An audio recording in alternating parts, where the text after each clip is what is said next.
Hello friends, welcome to Indian study पर आपका स्वागत है। दोस्तों, आज की इस वीडियो में मैं आप लोगों के लिए हिंदी का टेस्ट लेकर के आया हूं, जो कि आपके आने वाले एग्जाम यूपी जेल वार्डर के लिए बहुत ही ज़्यादा इंपॉर्टेंट है। आप सभी लोग जानते हैं, गिनती का आपके पास एक हफ्ता बचा हुआ है। जितनी प्रैक्टिस हो सके कर लो। ये मैं आप लोगों के लिए रिवीजन सेट लेकर के आया हूं। देखो कि आप लोगों को कितना पिछला याद है। तो आप लोग जरूर से मुझे कमेंट बॉक्स में बताइएगा कि इस टेस्ट में कितने नंबर आए हैं। पहला क्वेश्चन से स्टार्ट करने से पहले मैं आपको बता दूं, जब एग्जाम क्रैक करने की हो बात तो अनअकैडमी आपके साथ, इसी उद्देश्य के साथ अनअकैडमी आप लोगों के लिए फ्री स्पेशल क्लास प्लान लेकर के आया है। इसमें आप अनअकैडमी के प्लेटफॉर्म के अंदर जितनी भी स्पेशल क्लास चलाई जा रही होंगी, उन सारी स्पेशल क्लासेस को आप एक्सेस कर सकेंगे केवल एक कोड के साथ।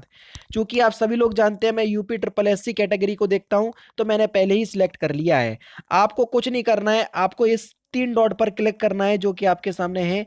यहाँ पर आकर के आपको फ्री स्पेशल लाइव या फ्री लाइव क्लासेस पे क्लिक करना है, जैसा कि मैं करता जा रहा हूँ।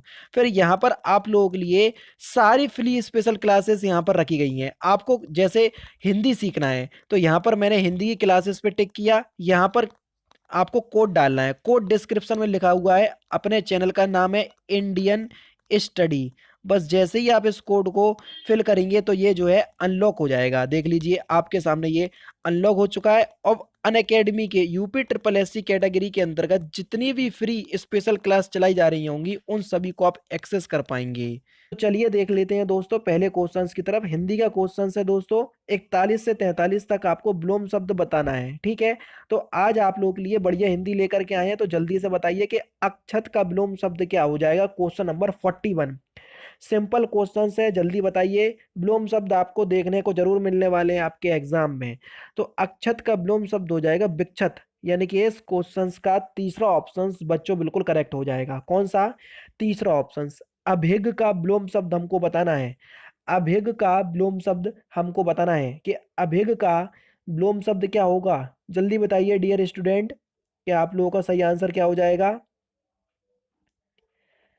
तो आप लोगों का जो सही आंसर हो जाएगा वह हो जाएगा ए, अग। जी हाँ दोस्तों, अभिग का विलोम शब्द हो जाएगा अज्ञ। यानी कि पहला ऑप्शन आपका बिल्कुल करेक्ट हो जाएगा।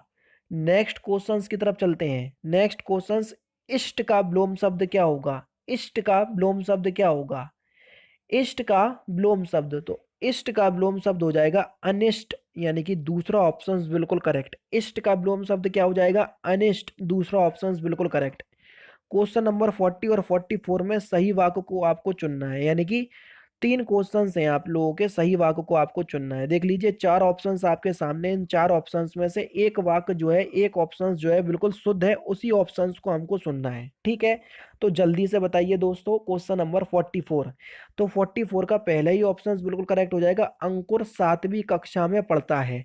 यानी कि पहला ऑप्शन बिल्कुल करेक्ट है मेरे प्यारे दोस्तों। क्वेश्चन नंबर 45, 45 का सही आंसर बताइए कि 45 का सही आंसर क्या हो जाएगा।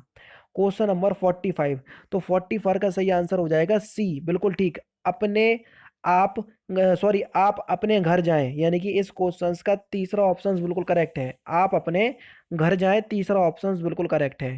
क्वेश्चन नंबर 46, ये क्वेश्चंस आप लोगों को ये समझ लीजिए कि फ्री में नंबर देने वाले हैं। क्योंकि आप चारों ऑप्शंस पढ़ोगे तो आपको एक ऑप्शन बिल्कुल आसानी से दिख जाएगा कि हाँ भैया यही सही है। तो जल्दी बताओ 46 का सही आंसर क्या है।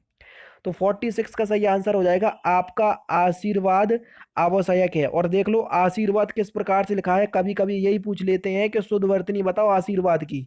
उसमें आप लोग क्या करते हैं कि आशीर्वाद को आप इस तरीके से लिख देते हैं, जबकि ये गलत है। जो यहाँ पर लिखा हुआ है चारों वाक्यों में आशीर्वाद, ये बिल्कुल शुद्ध वर्तनी है। ध्यान रखना, इसलिए समझा रहा हूं क्योंकि ये क्वेश्चंस आता है, इसलिए बता रहा हूं। फिलहाल तो इस क्वेश्चंस का चौथा ऑप्शन बिल्कुल करेक्ट होगा बच्चों। नेक्स्ट क्वेश्चंस की तरफ चलते हैं। 47 से 49 आपको क्या चुनना है, वाक्यांशों के लिए एक शब्द सुनना है। गुरु के समीप रहने वाले विद्यार्थियों को क्या बोलते हैं, जल्दी बता दो। ये क्वेश्चंस कम से कम मैं अपनी ही वीडियो में 4 से 5 बार करवा चुका हूं, जब बीएड की तैयारी करवा रहा था तब भी आप लोगों का। और बीएड वाले परेशान नहीं होना, आप लोगों के लिए प्लेलिस्ट बनी हुई है, वहां पर के जाके आप लोग टेस्ट दे सकते हैं। तो गुरु के समीप रहने वाले विद्यार्थियों को क्या बोलेंगे हम। तो गुरु के समीप रहने वाले विद्यार्थियों को बोलेंगे हम अंतेभाषी पहला ऑप्शन बिल्कुल करेक्ट है। क्या? पहला ऑप्शन आपका बिल्कुल करेक्ट है। जिसका ज्ञान ज्ञानेंद्रियों द्वारा ना हो सके उसको क्या बोलेंगे हम? जिसका ज्ञान ज्ञानेंद्रियों द्वारा ना हो सके उसको क्या बोलेंगे हम? वाक्यांशों के लिए एक शब्द, बिल्कुल ठीक, उसे बोलेंगे हम अगोचर। क्या बोलेंगे? अगोचर, यानी कि चौथा ऑप्शन बिल्कुल करेक्ट बच्चों। क्वेश्चन नंबर 49, जो वाणी द्वारा व्यक्त ना किया जा सके, जो वाणी द्वारा व्यक्त ना किया जा सके, जल्दी बताइए उसको क्या बोलेंगे हम? क्वेश्चन नंबर 49, 49 का सही आंसर हो जाएगा अनिर्वचनीय, यानी कि तीसरा ऑप्शन आपका बिल्कुल ठीक है। जो वाणी द्वारा व्यक्त ना किया जा सके उसको बोलेंगे हम अनिर्वचनीय, यानी कि तीसरा ऑप्शन आपका बिल्कुल करेक्ट है। ठीक है, नेक्स्ट क्वेश्चंस की तरफ चलते हैं। अंगीठी का तत्सम, बहुत इंपॉर्टेंट क्वेश्चंस आपके एग्जाम में भी पूछा जा चुका है यूपी पुलिस कांस्टेबल के। अंगीठी का तत्सम जल्दी बताइए। अंगीठी का तत्सम क्या हो जाएगा बच्चों? अंगीठी का तत्सम हो जाएगा आपका अग्निष्ठिका, बिल्कुल ठीक है, तीसरा ऑप्शन बिल्कुल करेक्ट हो जाएगा। कौन सा? तीसरा ऑप्शन, अंगीठी का तत्सम शब्द होगा अंगिष्ठिका। अगम शब्द है, अगम शब्द कैसा है जल्दी बताओ? 51। अगम शब्द कैसा है? 51। अगम शब्द जो है वो तद्भव शब्द है एक। क्या है? तद्भव शब्द है अगम। अगम जो है वो एक तद्भव शब्द है बच्चों, यानी कि इस क्वेश्चन का दूसरा ऑप्शन बिल्कुल करेक्ट होगा। कौन सा? दूसरा ऑप्शन। नेक्स्ट क्वेश्चन आपके सामने, निम्नलिखित में से कौन सा शब्द तत्सम नहीं है? यानी कि हमको यहाँ से एक बात बिल्कुल अच्छे से पता चल रही, जो सम तत्सम नहीं है यानी कि वो तद्भव होगा। तो कौन सा शब्द जो है वो तत्सम नहीं है? जल्दी बताओ, आसानी से बता सकते। आंख जो है वो एक तत्सम शब्द नहीं है। नयन, नेत्र, दृग, ये सारे के सारे तत्सम है, जबकि आंख जो है वो एक तद्भव है, यानी कि तत्सम नहीं होगा। क्वेश्चन नंबर 53 बच्चों, विशेषण किस शब्द की विशेषता बताते हैं? जल्दी बताओ, विशेषण किस शब्द की विशेषता बताते हैं? आप सभी लोग जानते हैं कि संज्ञा और सर्वनाम की विशेषता बताने वाले शब्द को ही हम विशेषण कहते हैं। अगर आपको विशेषण की परिभाषा याद है तो वहां से ये क्वेश्चंस निकल करके आया, यानी कि इस क्वेश्चंस का तीसरा ऑप्शन आपका बिल्कुल करेक्ट है। चाहे सर्वनाम हो जाए, चाहे संज्ञा हो जाए, चाहे विशेषण हो जाए, इन सभी के लिए मैंने अलग से वीडियो प्रोवाइड करवाई हुई है यूपी पुलिस कांस्टेबल के समय। लेकिन आप लोग चाहते हैं कि उन क्लासेस को रीअपलोड किया जाए तो बिल्कुल भी टेंशन नहीं लेना। जिस हिसाब से मैंने वर्णमाला की वीडियो को आप लोगों के लिए एडिट करके अपलोड करा है, उसी प्रकार से मैं दूसरी वीडियो बहुत जल्दी लेकर के आने वाला हूँ। नेक्स्ट क्वेश्चन, निम्नलिखित में से कौन गुणवाचक विशेषण नहीं है? Question number 54। निम्नलिखित में से कौन गुणवाचक विशेषण नहीं है? Question number 54। प्रत्येक, प्रत्येक जो है वो एक गुणवाचक विशेषण नहीं है, तो तीसरा ऑप्शन आपका बिल्कुल करेक्ट होगा बच्चों। कौन सा? तीसरा ऑप्शन। सार्वनामिक विशेषण किसे कहते हैं? जल्दी बताओ। अगर आप एआरओ का पेपर उठा करके देखेंगे ना, तो आप लोग, उसके लिए हिंदी का अलग से पेपर होता था, ठीक है, उसमें आप देखोगे तो विशेषण के कम से कम 8 क्वेश्चंस दिए, ये खट्टा। तो बड़ी अचंभित करने वाली बात है कि विशेषण कितना इंपॉर्टेंट टॉपिक है। सो सार्वनामिक विशेषण किसे कहते हैं? बिल्कुल ठीक, जो शब्द संज्ञा के पहले आते हैं उन्हें हम सार्वनामिक विशेषण कहते हैं, यानी कि इस क्वेश्चंस का कौन सा? बिल्कुल ठीक, पहला ऑप्शन बिल्कुल करेक्ट हो जाएगा। अब ये नहीं सोचना कि ये सर्वनाम लिखा है तो सर्वनाम से पहले आएंगे, कई बच्चे ये भी कर देते हैं, नहीं भैया। जो शब्द संज्ञा से पहले लगाकर उसकी विशेषता बताते हैं उसे सार्वनामिक विशेषण कहते हैं, ठीक है, तो ध्यान रखना बच्चों। अंक का पर्यायवाची, अंक का पर्यायवाची हमको बताना है कि अंक का पर्यायवाची शब्द क्या हो जाएगा? जल्दी बताओ। अंक का पर्यायवाची 56 आसानी से बता सकते हैं। देखो, अंश जो है वो भाग का पर्यायवाची होगा, तो ये तो होगा नहीं। अंग भी भाग का हो गया। संख्या तो गलत लिखा, संख्या ये बिल्कुल ठीक है, यानी कि पहला चौथा ऑप्शन बिल्कुल करेक्ट।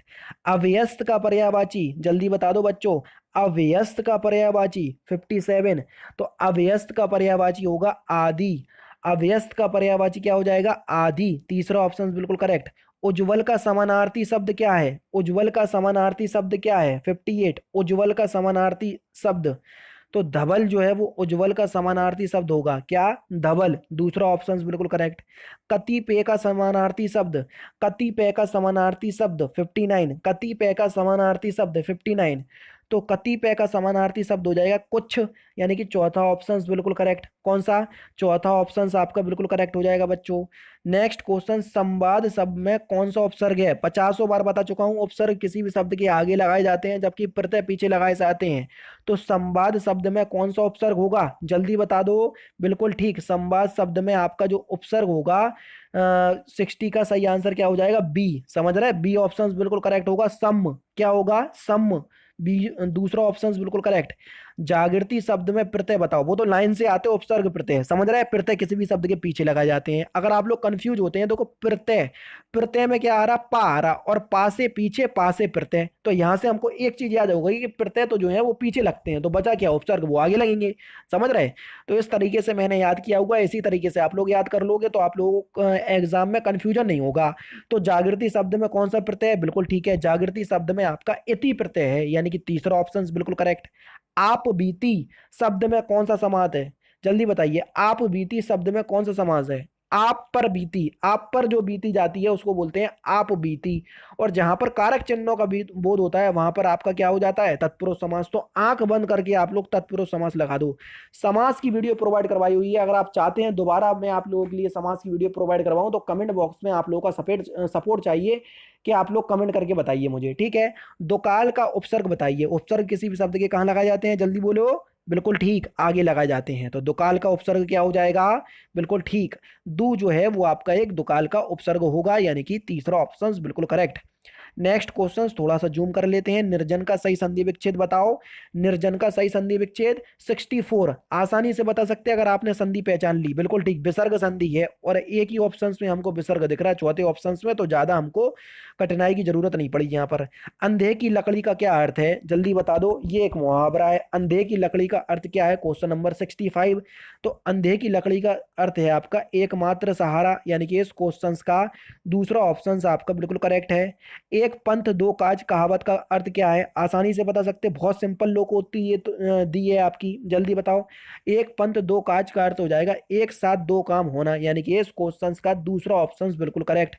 समानांतर का सही संधि विच्छेद बताइए। समानांतर का सही संधि विच्छेद बताइए। क्वेश्चन नंबर 67, समानांतर का सही संधि विच्छेद। तो समानांतर का सही संधि विच्छेद क्या हो जाएगा? समान प्लस अंतर, यानी कि इस क्वेश्चन का दूसरा ऑप्शन बिल्कुल करेक्ट होगा। नेक्स्ट क्वेश्चन, गायक का सही संधि विच्छेद बताइए। गायक का सही संधि विच्छेद बताइए कि गायक का सही संधि विच्छेद क्या हो जाएगा बच्चों? तो गायक का सही संधि विच्छेद क्या हो जाएगा? बिल्कुल ठीक, गे प्लस अक, यानी कि इस क्वेश्चन का कौन सा? दूसरा ऑप्शन आपका बिल्कुल करेक्ट हो जाएगा, ठीक है? जब ए स्वर का मेल अन्य स्वर से होता है तो आय आ जाता है, ठीक है? और यहाँ पर अयादि संधि होगी, ठीक है? तो ये भी आप लोग पहचान लीजिएगा, नहीं तो आप लोग परेशान हो जाएं। निम्नलिखित में से कौन सा शब्द पे शब्द का अनेकार्थी नहीं है? पे शब्द का अनेकार्थी नहीं है, जल्दी बताइए। क्वेश्चन नंबर 69, पे शब्द का अनेकार्थी। तालाब जो है ये पे शब्द का अनेकार्थी शब्द नहीं है, यानी कि इस क्वेश्चन का तीसरा ऑप्शन बिल्कुल करेक्ट होगा बच्चों। जल्दी बताइए, नदी शब्द में कौन सी संधि है? नदी शब्द में कौन सी संधि है? जल्दी बताओ। क्वेश्चन नंबर 70, नदी शब्द में कौन सी संधि है? तो आपका जो सही आंसर हो जाएगा वह क्या हो जाएगा? बिल्कुल ठीक, नदी शब्द में आपकी दीर्घ संधि है। कौन सी? दीर्घ संधि, तीसरा ऑप्शन बिल्कुल करेक्ट। महापुरुष शब्द में कौन सा समास है? महापुरुष शब्द में कौन सा समास है? 71, महान है जो पुरुष, महान पुरुष उसे क्या बोलेंगे? महापुरुष। महान है जो पुरुष उसे क्या बोलेंगे? महापुरुष। और जहां पर है जो की हिंदी आती है वहां पर कौन सा समास होता है? कर्मधारय समास। तीसरा ऑप्शन बिल्कुल करेक्ट होता है कि नहीं होता? इसलिए मैं आपसे कह रहा हूं कि आप लोग समास की वाली वीडियो जरूर देखो, आप लोगों को सारी चीजें बिल्कुल अच्छे से समझ में आती जाएंगी। तो महापुरुष में कर्मधारय समास होगा, यानी कि तीसरा ऑप्शन बिल्कुल करेक्ट। और लास्ट क्वेश्चन आपके सामने, और मैं और उम्मीद करूंगा कि इस क्वेश्चन का आंसर आप लोग दो। हालांकि ये क्वेश्चंस टोटल 32 हो गए, लेकिन आने आपके 37 क्वेश्चंस हैं, ठीक है? 5 क्वेश्चंस जो मैंने आपके स्किप करे हैं वो आपके गद्यांश वाले हैं। गद्यांश में क्या होता है, आपको पूरा गद्यांश पढ़ना है और उसके हिसाब से आपको आंसर देना है। मैं उम्मीद करता हूँ वो 5 में से 5 ही क्वेश्चंस आप लोग सही करेंगे, ठीक है। तो उसको आधार मान करके हम पूरे 37 क्वेश्चंस का ही टेस्ट ले रहे हैं, समझ रहे हैं ना। तो हिंदी शब्द किसका दिया हुआ है, आर्यों का, ईरानियों का, यूनानियों का या तुर्कों का। तो सही आंसर आप लोग को कमेंट बॉक्स में बताना है, ठीक है। और साथ ही साथ आप लोगों को ये भी बताना है कि आपके इसमें कितने नंबर आ रहे हैं। इसकी पीडीएफ हम आपको आज रात के आप लोगों को टेलीग्राम पे प्रोवाइड करवा देंगे। तो आप लोग टेलीग्राम को जरूर से ऐड कर लीजिएगा, ठीक है। तो दोस्तों फिलहाल की वीडियो में सिर्फ इतना ही। अगर आपको वीडियो पसंद आए तो प्लीज़ दोस्तों वीडियो को लाइक कीजिए, शेयर कीजिए और साथ ही साथ हमारे चैनल को सब्सक्राइब करना ना भूलें, क्योंकि मैं रोजाना इसी तरह की वीडियोस आप लोगों के लिए लाता रहता हूं। तो नमस्कार दोस्तों, जय हिंद, जय भारत।